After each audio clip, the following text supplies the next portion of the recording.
R T ॲडमिशनमध्ये ज्या विद्यार्थ्यांना not select हे ऑप्शन आलेलं होतं, जेव्हा तुम्ही अप्लिकेशन स्टेटस चेक केलं, म्हणजे इथे टाकून जर तुम्ही तुमचं अप्लिकेशन नंबर आणि गो टाकल्यानंतर तिथे जर तुम्हाला लिहून आलं आहे, इथे तुमचा अप्लिकेशन नंबर टाकल्यानंतर जर तुम्हाला असं लिहून आलेलं आहे your application is not selected any school, याचा अर्थ असा आहे की तुम्ही आर टी ईच्या पहिल्या राऊंडमध्ये सिलेक्ट झालेले नव्हते.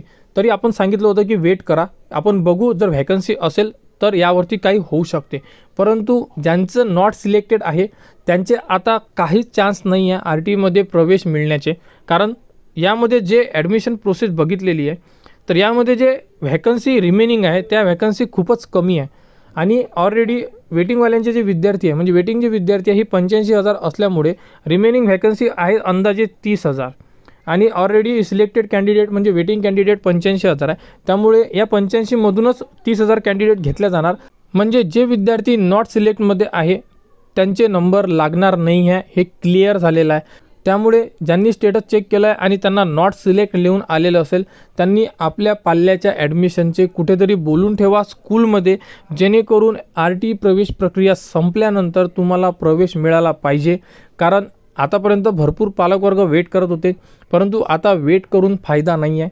त्यामुळे नॉट सिलेक्टेड म्हणजे ज्यांचे नंबर लागलेले नाही आहे, जे वेटिंगमध्ये सुद्धा नाही आहे, त्यांना आर टी ई प्रवेश देणार नाही आहे, म्हणजे त्यांना आर टी ईमध्ये प्रवेश मिळणार नाही आहे. हे क्लिअर झालेलं आहे. म्हणून मी आज तुम्हाला हा व्हिडिओमध्ये सर्व क्लिअर सांगितलेलं आहे.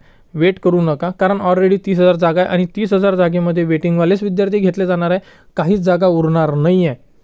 तर नॉट सिलेक्टेड जेही पालकवर्ग होते ते कमेंट्स करत होते की आम्ही थांबू का, म्हणजे आम्हाला चान्स मिळेल का. तर तुम्हाला चान्स मिळणार नाही आहे, कारण जागा शिल्लकच ठेवलेल्या नाही आहेत. त्यामुळे तर आर टी ईबद्दल ही एक नॉट सिलेक्टेड विद्यार्थ्यांसाठी अपडेट होती. तर आर टी ईबद्दल जी पुढील अपडेट येईल ती तुम्हाला आपल्या यूट्यूब चॅनलवर उपलब्ध करून देण्यात येणार आहे. त्यासाठी आपल्या चॅनलला सबस्क्राईब करा व हा व्हिडिओ इतरांपर्यंत शेअर करा.